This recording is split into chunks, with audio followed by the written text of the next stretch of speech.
Greetings, everyone, and welcome to the Occult Think Tank. My name is Greg. In this program, I am going back into the First Testament of the Illuminati for the section called the God Conundrum. My commentary will be at the end. Does the Illuminati worship God or Satan? The Illuminati has no association with any religious worship or belief. Any connections between our organization and another is purely rumor. Members of the Illuminati are free to follow any religious faith they choose, as long as such belief does not conflict with the preservation of the human species. The God Conundrum. Plagues have ravaged towns and villages. Fire and molten rock have swept like waves over cities and buildings. Flood waters have drowned families by the hundreds of thousands. But even these, in all their destructive glory, have failed to end as many lives as those taken in the name of a god. Spirituality is one of the human species' greatest mysteries. In the majority of cases, a human relies upon physical evidence to prove or change a belief that exists in their subconscious. A person will smell an item of food to prove if they will enjoy it, or look at a fire to prove if it is burning. If a person believes a pool of water is cold, they will touch it with their hand to prove their belief, or to change their belief if the water turns out to be warm. However, the belief in a power greater than human understanding relies entirely on invisible mental verification referred to as faith. Faith is the belief in something that cannot be proven. Most religious belief is based upon information received from an outside source that cannot be verified, sometimes known as hearsay. Millions will follow the commandments of a religious text without ever having spoken to its author, and billions will believe in a deity because of miracles they were told of by someone who wasn't even present or alive at the time. But denouncing faith is true folly. Faith is not limited to religious believers. While even the most devout pontiff cannot provide irrefutable evidence of his God's existence, neither can the scientist who claims that no deity resides in the universe. Both rely upon their own faith to explain things they will never understand. There is no proof of God. There is no proof of no God either. If science cannot definitively prove that there is no God, then science has no choice but to accept a possibility of a God's existence. Those who refuse their fallibility are blinded by the glare of their own pride. Many humans stare at the path of life with blinders covering the sides of their eyes, facing forward, choosing to ignore any possibility that they are traveling toward the edge of a cliff. But the true believer questions every aspect of their faith, forcing themselves to find answers instead of simply following the lead of others. The deepest doubt builds the strongest faith. The Illuminati's religious foundation is based upon this universal conundrum of faith and doubt. We do not question whether a God does or does not exist, but rather focus on the betterment of the human people living on this planet.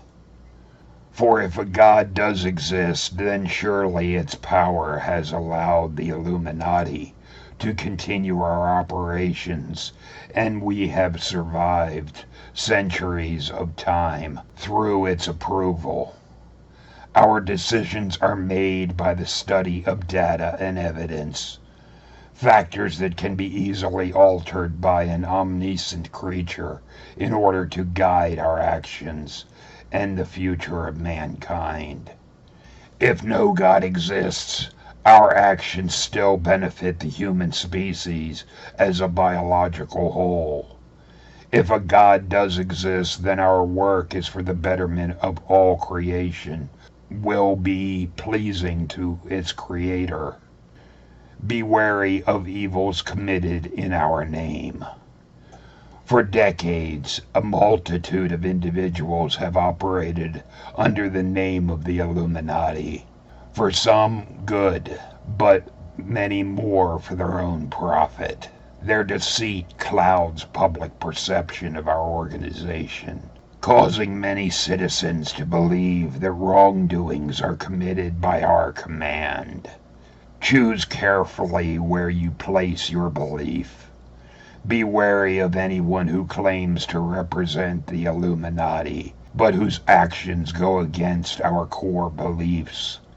These are merely impostors seeking to confuse you. For anyone to claim that the Illuminati is affiliated with a religious belief, be it God or Satan, Baphomet or Baal, it undermines the very purpose of our independence from human divisions. We neither accept nor deny any deity and hold none to be higher than any other. We operate solely for the benefit of the human species. We have been entrusted to protect.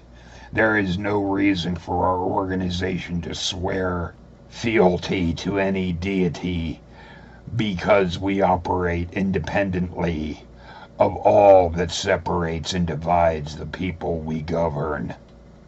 Even more heinous rumors have been attributed to our organization, including human sacrifice and violent rituals. While our individual members are allowed to serve any deity they choose, the Illuminati as a whole is only dedicated to the preservation of the human species. Therefore, human sacrifice or any practice that does not serve the betterment of mankind would counter everything we represent, and are thus prohibited in all circumstances. While many have attributed such actions to our members, such connections are false. If you are willing to sell your soul is not yet worth enough to sell. There is no requirement to sell one's soul to join our organization, as if such a thing were even possible. Anyone offering to trade their soul to us is not ready for membership.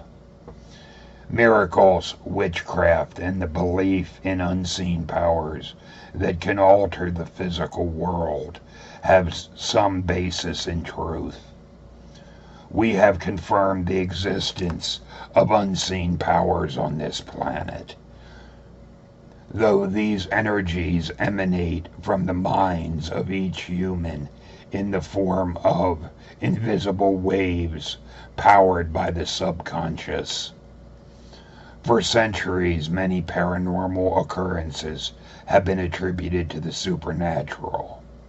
Closer study reveals that a human mind contains energies that have not yet been discovered by traditional science and have been decried in modern-day society.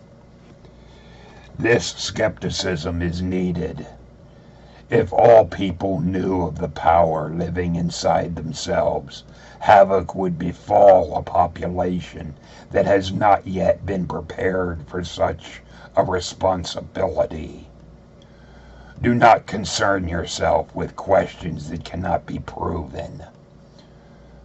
Must a God exist for you to do what is right?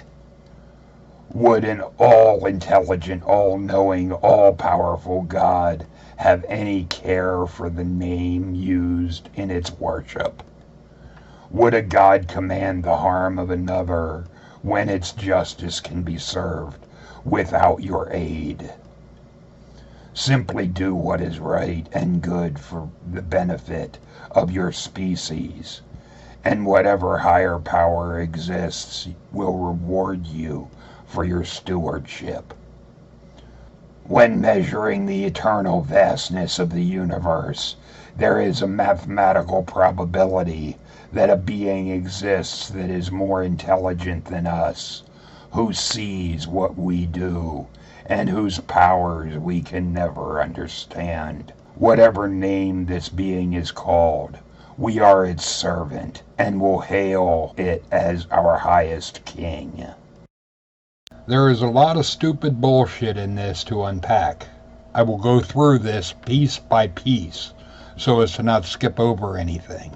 The first thing I want to clarify for anyone that isn't familiar with the term conundrum, conundrum is defined as a question or problem having only a conjectural answer.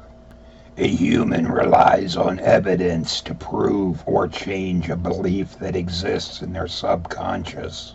This is false, because beliefs that exist in the subconscious mind are called core beliefs. Core beliefs are very difficult to change, as they are at the core of what someone believes to be real. This isn't to say that they can't be changed, only that evidence or proof will not immediately change a core belief, as the mind has defenses against ideas that conflict with core beliefs.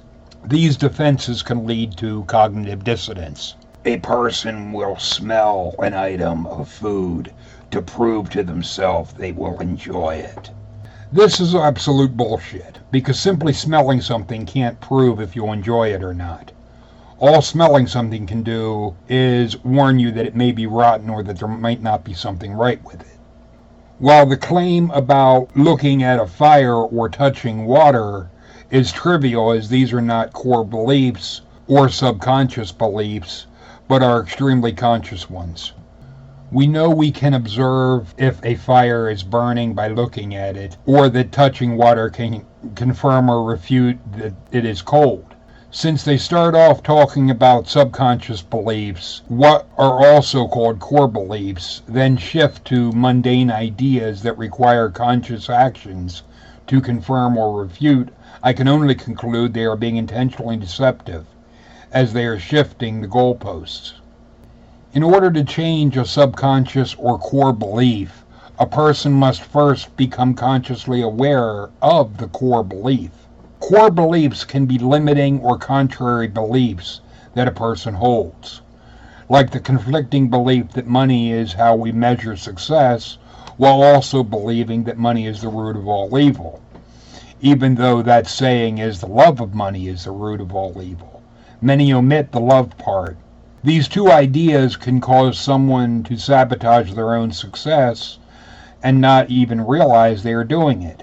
However, the subject of core beliefs is a rabbit hole that I will go down in a future video. However, if the belief is a power greater than human understanding, relies entirely on invisible mental verification, referred to as faith.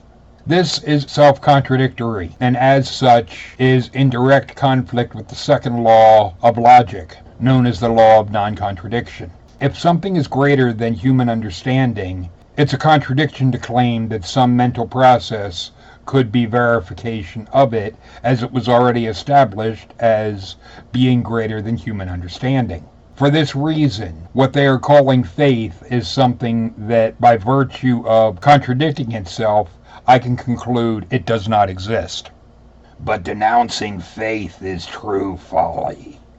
This is laughably absurd, as what they called faith is a self-contradicting proposition.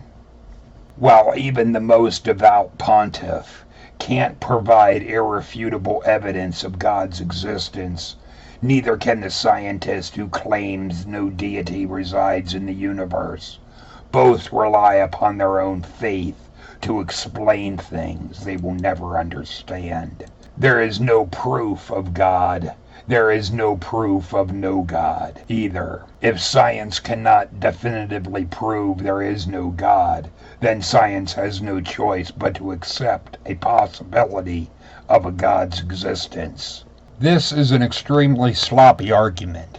I will refute this with a simple courtroom analogy. Where did this irrefutable requirement come from? In a courtroom, a prosecutor doesn't need to give irrefutable evidence of someone's guilt. So it makes no sense to have such a lofty requirement for a God's existence. The prosecutor must present their case against the defendant. In this case, the pontiff needs to present their case regarding the existence of God, while the defense doesn't need to give irrefutable proof that their client is innocent. In fact, innocence is not an issue in a courtroom, because the burden of proof is on the prosecution, not the defense. All the defense has to do is give reasonable doubt. So in the case that the devout pontiff is bringing against God, where they are accusing God of existing, the defense or scientist simply needs to offer reasonable doubt regarding the claims made. The case rests on the evidence provided by the prosecution. The scientist is also not making the claim that no God exists, but rather saying, I see no evidence to suggest one does.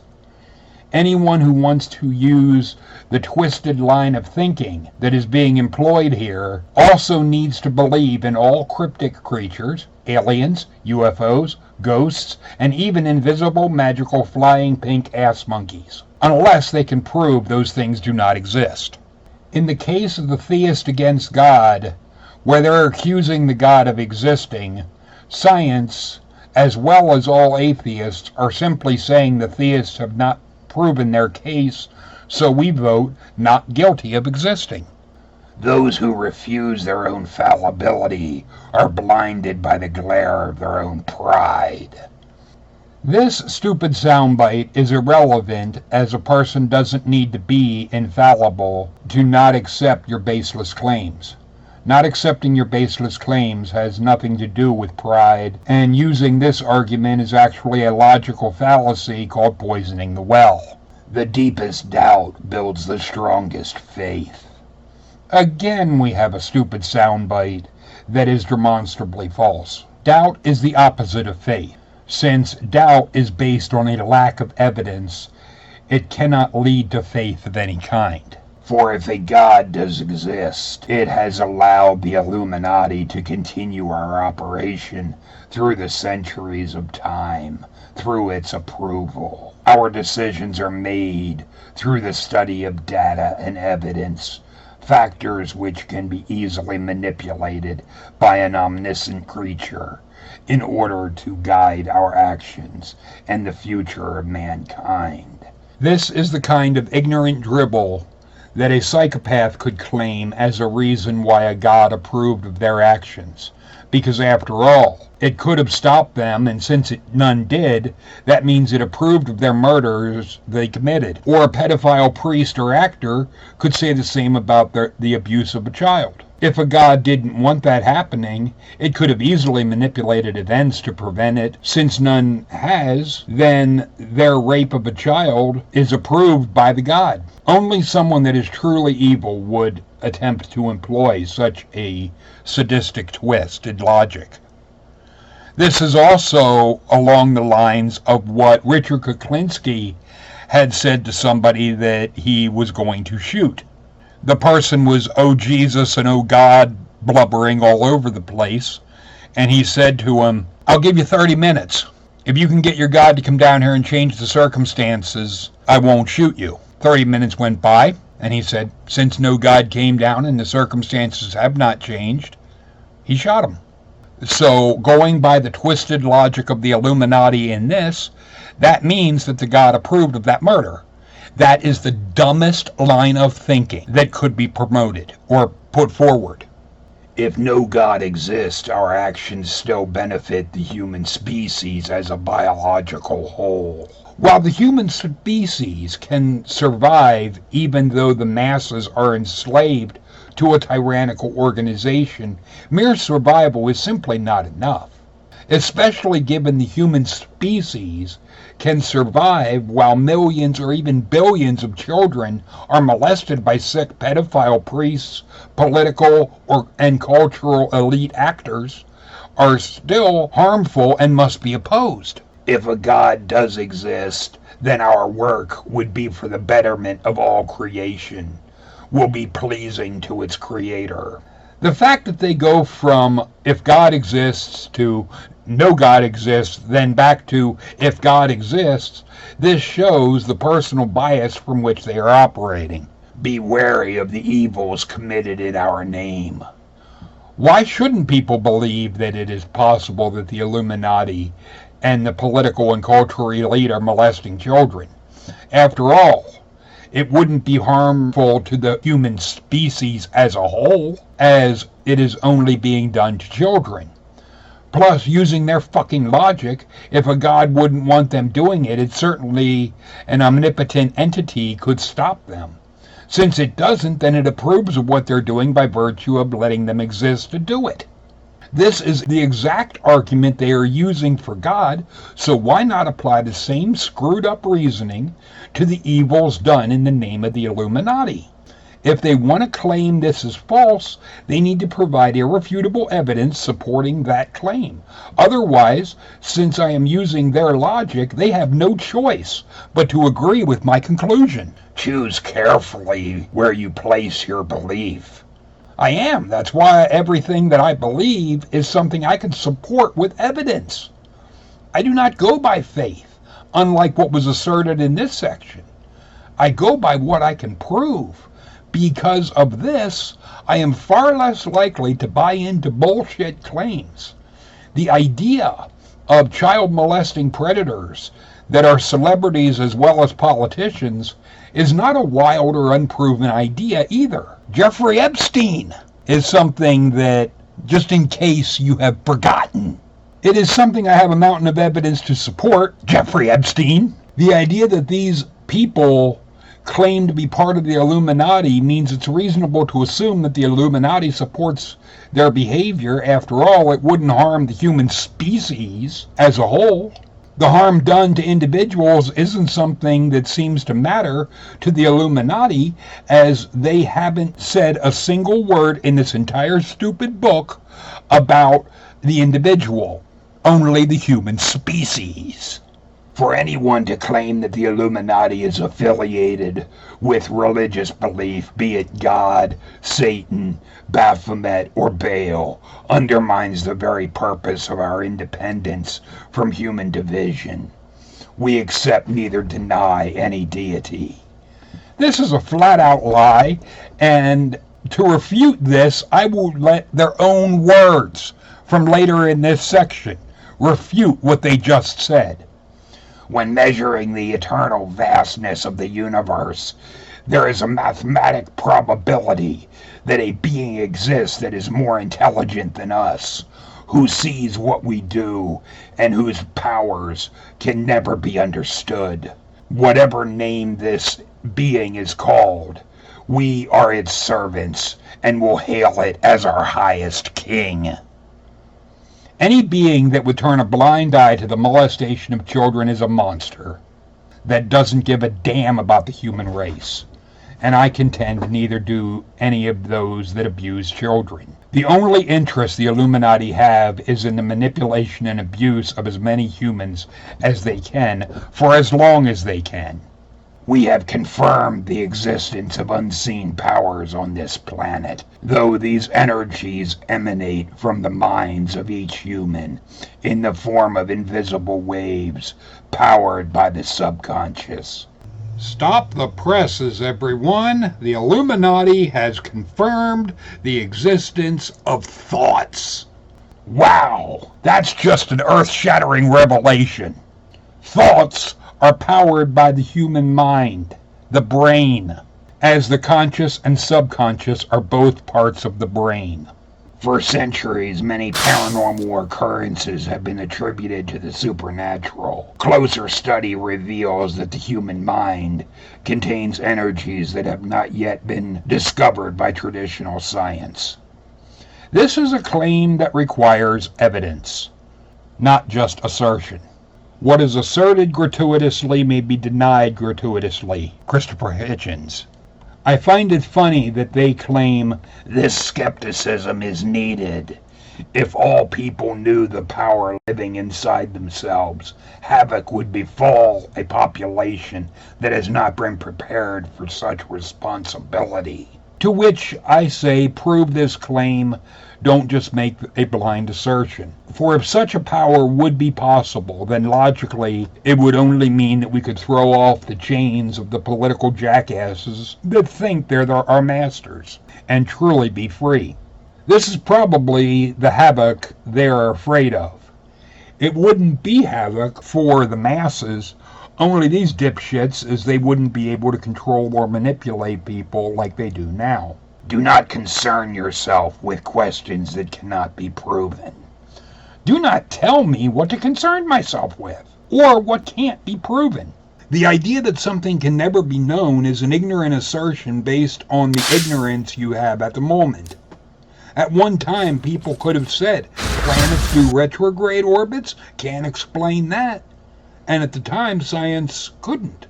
But 10 years later, they could. So to say something can never be known is an arrogant assertion based on the ignorance and closed mind. Would an all-intelligent, all-knowing, all-powerful God have any care for the name used in its worship? While I don't believe such exists, what comes to my mind is yes, because if it has a name, and there are other beings or characters out there that are claimed to be gods as well, and you refer to it by a name that it's not its name, how does it know you're talking to it? Just like if you're in a crowded room and you call out to somebody, if you don't get their name right, how are they going to know you're talking to them? Would a god command the harm of another when its justice could be served without your aid?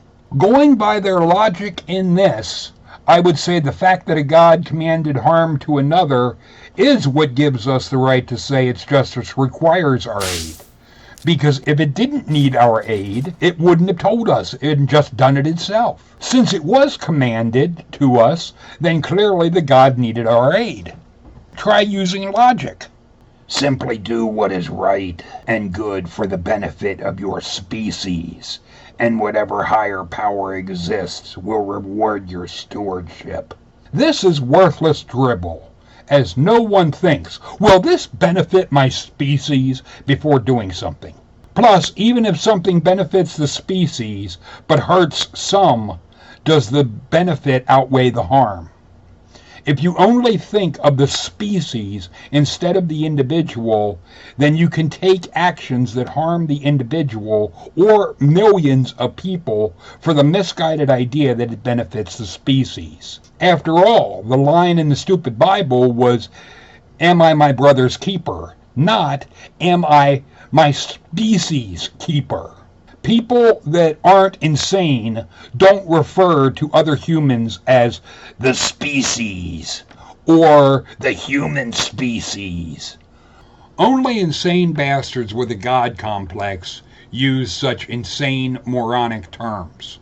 Feel free to leave your thoughts and comments in the comment section. Later, people.